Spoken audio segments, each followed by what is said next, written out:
Bismillahirrahmanirrahim. Hi everyone, welcome to my presentation on optimizing PT Indofood Supply Chains Network Design, Strategic Analysis for Eastern Indonesia Expansion. This case study is prepared as a solution for magister student at University Logistics and Business International under the guidance of Dr. Hijrah Saputra, PhD. Let me introduce myself. My name is Aliuddin, from class 11A. My NPM 211250015.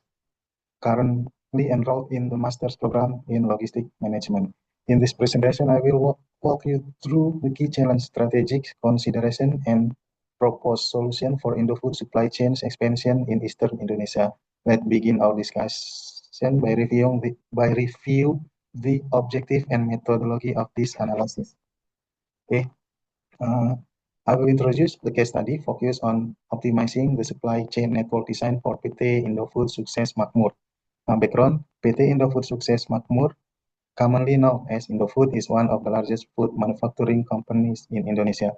Indofood has a diversified product portfolio including instant noodles, dairy products, snacks, food seasoning, and beverage. It also has a significant distribution network across the country to meet the needs of its consumer. Given Indonesia's geographic challenge with over 70,000 islands, designing effective supply chain network is crucial for Indofood to minimize costs and maximize customer satisfaction.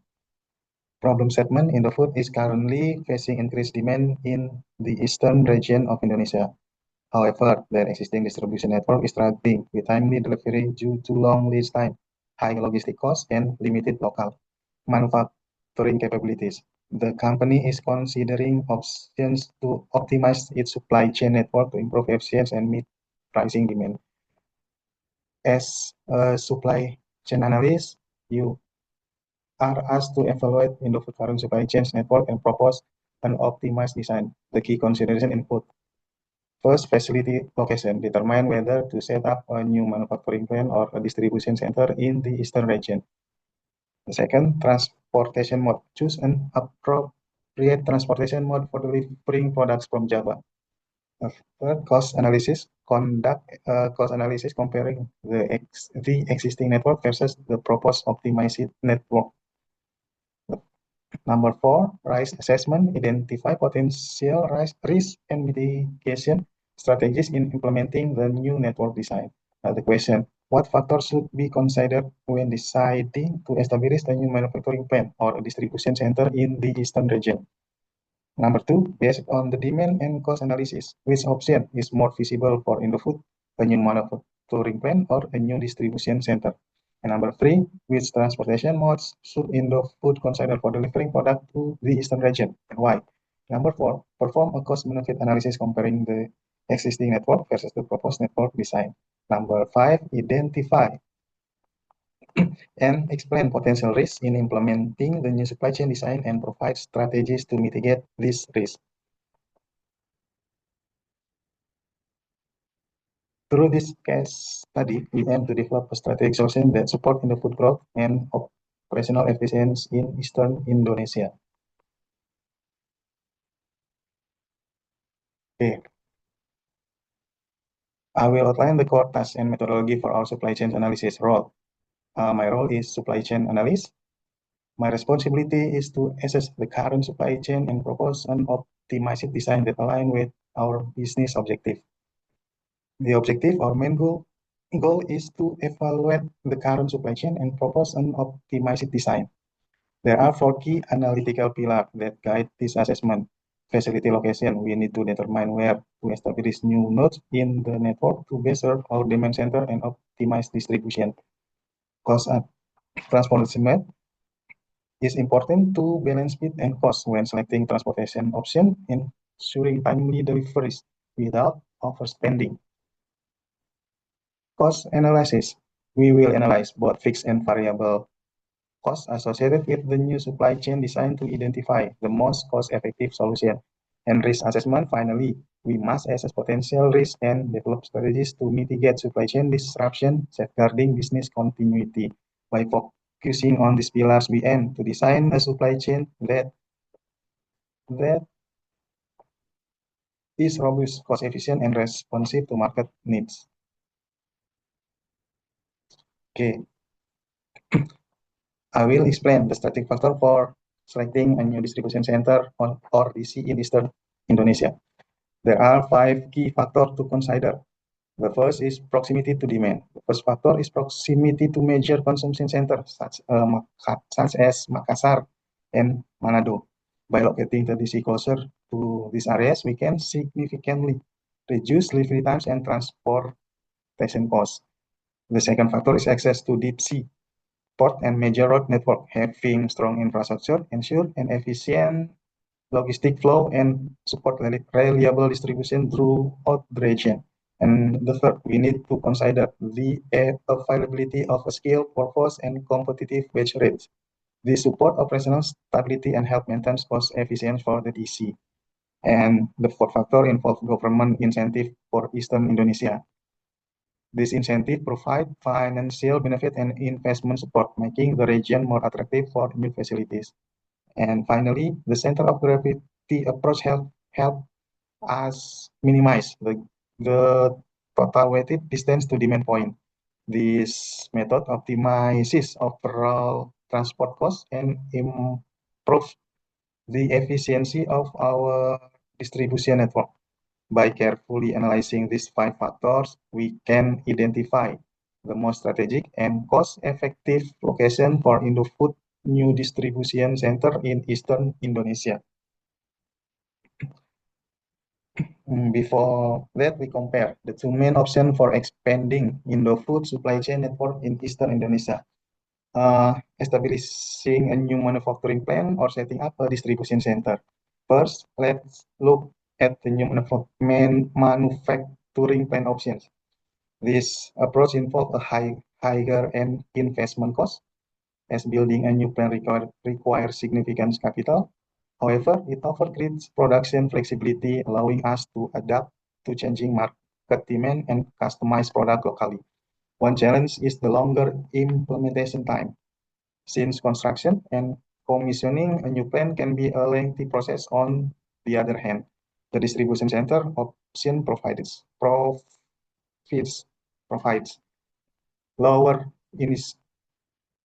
lower initial costs, making it a more financial accessibility solution.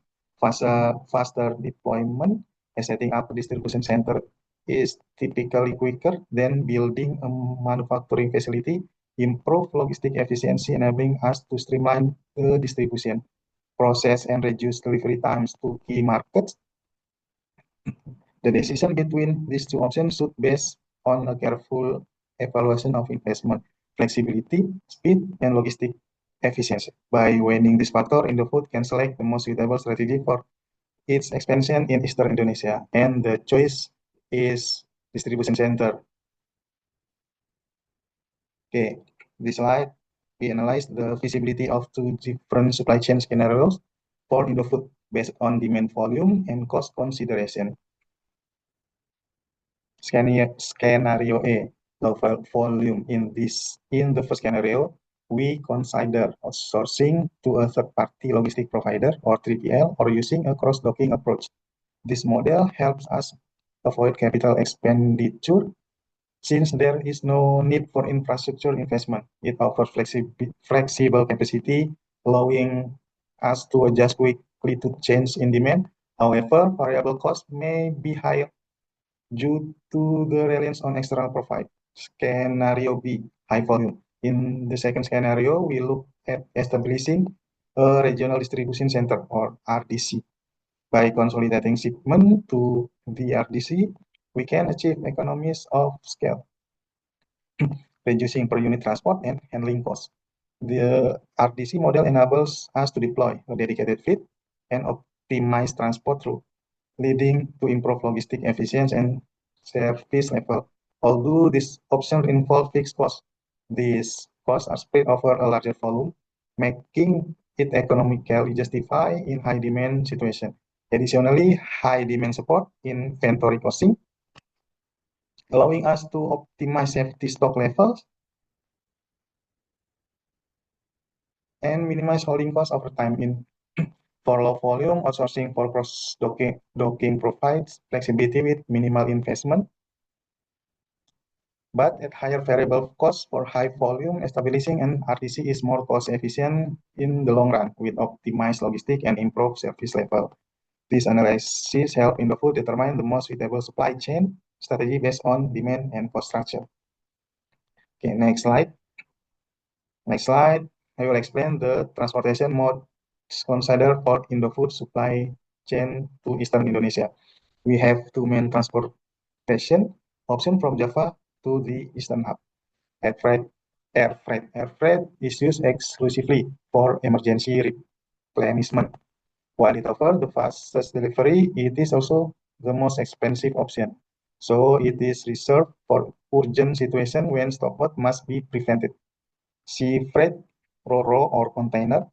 Sea freight provides the lowest cost per unit for high volume shipment. It is especially suitable for non-perishable goods, making it the preferred mode for regular, large-scale deliveries. Once goods arrive at the Eastern Hub, we utilize various local transportation modes to distribute product to retailers across the region. These local modes offer flexibility and door-to-door capability, ensuring efficient delivery within the island. The selection of transportation mode is based on balancing cost and speed. Air freight is reserved for emergency, while sea freight is using for routine high-volume shipment. Now, local distribution from the hub ensure flexibility and reliability in reaching retailers throughout Eastern Indonesia. Given Indonesia's archipelagic geography, sea transportation combined with road transport provides the best balance between cost efficiency and coverage. Okay, next slide. We will compare the cost and benefit implication of Indofood current supply chain network versus the proposed hub and spoke model. Hub and spoke model. Okay, the current network is direct shipment. In the current network, products are shipped directly from the factory to individual retail location. This approach leads to high transportation costs because there are many small shipments going to multiple destinations. Additionally, retailers need to maintain high safety stock level, which increase overall inventory cost proportionate inventory cost. Okay, for the proposed network, hub and spoke, in the proposed network, we introduce a central warehouse.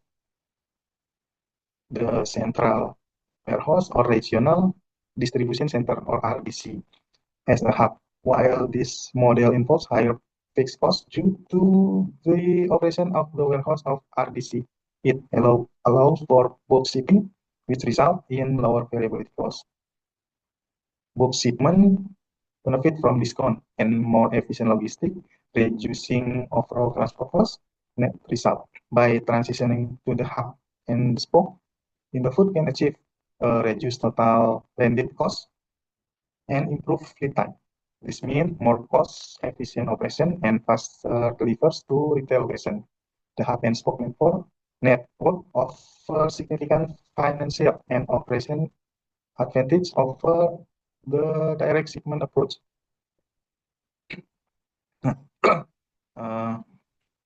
The next slide, comparison of key metric between Indofood's current supply chain network and the proposed network. Now let's look at the main metric. Transportation cost. The current network incurs transportation cost of $50 million per year. With the proposed network, this cost can be reduced to $42.5 million, representing a 15% annual reduction. And for inventory holding costs also decrease from $30 million to $25.5 million in the proposed network. And for lead time, current network is 7 days, but for proposed network is 5 days. It's faster than current network. Proposed network faster than current network. Okay, and for the service level increased from 92% to 98%, indicating a higher rate of on-time deliveries and improved customer satisfaction. Now, on the right, you can see a visualization of total cost and benefit. The proposed network not only lower cost but also increase total benefit by 37.5% increase. The proposed network reduced transportation costs by 15% annually. Service level improved to 98% with faster lead time. Inventory holding costs are lower. Nah, transitioning to the proposed supply chain network offers substantial cost saving, faster delivery, and higher service quality for Indofood. In the summary for this slide. Okay, next slide. Nah, the key risk facing Indofood, analysis 5, risk assessment and mitigation. Okay, potential risk. First, potential risk such as natural disruption. Nah, natural disruption ini risk such as seismic activity and monsoon can interrupt the supply chain and cause facility damage. Nah, damage forecast number 2 or second potential risk is demand forecast error. Now, what is demand forecast error? Inaccurate forecast may lead to obsolete inventory, resulting in financial loss and inefficient storage. Nah, the third potential risk, infrastructure bottleneck. Nah, infrastructure bottlenecks, port congestion can cause delivery delays, and increase logistic costs, maybe increase like logistic costs. Okay. Mitigation strategies. Now, for the mitigation strategies, by establishing multiple sourcing routes, we can ensure supply chains continuity even during disruption. Now, the first mitigation strategies is network redundancy, and the second mitigation, flexible contract. Now, flexible contract, leasing regional distribution center provide adaptable storage capacity, allowing us to respond quickly to change in demand. And the third or the last is safety stock optimization.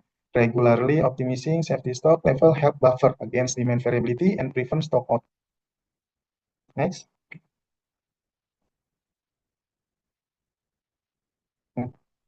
Okay. The final recommendation.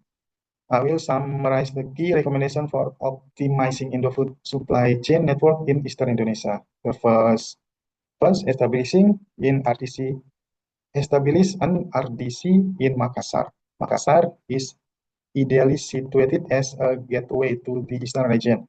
By setting up a regional distribution center in Makassar, we can improve access to key market and enhance logistic efficiency. The second, adopt hub and spoke model. We recommend consolidating inventory in Java as the central hub, then using bulk shipping to Makassar, which act as the spoke. From there, product can be distributed from Java to retailer across Eastern Indonesia. This model streamline operation and reduce overall transport costs. And the third recommendation, implementation strategic safety stock. We propose holding slow-moving items in Java, while fast-moving products are stored in the RDC at Makassar. This approach ensures optimal inventory placement, reduce hold costs, and improve service level. And finally, drive digitalization. We suggest implementing a transportation management system, or TMS, for carrier selection. Digital tools like TMS enable smarter logistic decision, improve tracking, and enhance overall supply chain visibility. Now, this recommendation, establishing an RDC in Makassar, adopting the hub and spoke model, optimizing safety stock, and leveraging digitalization will help. And we hope Indofood build a more efficient, resilient, and responsive supply chain network for Eastern Indonesia. Okay, thank you very much for your attention and participation throughout this presentation. I appreciate the opportunity to share our analysis and recommendation for the food supply chain network. Once again, thank you, and I look forward to your feedback. Class. Assalamualaikum warahmatullahi wabarakatuh.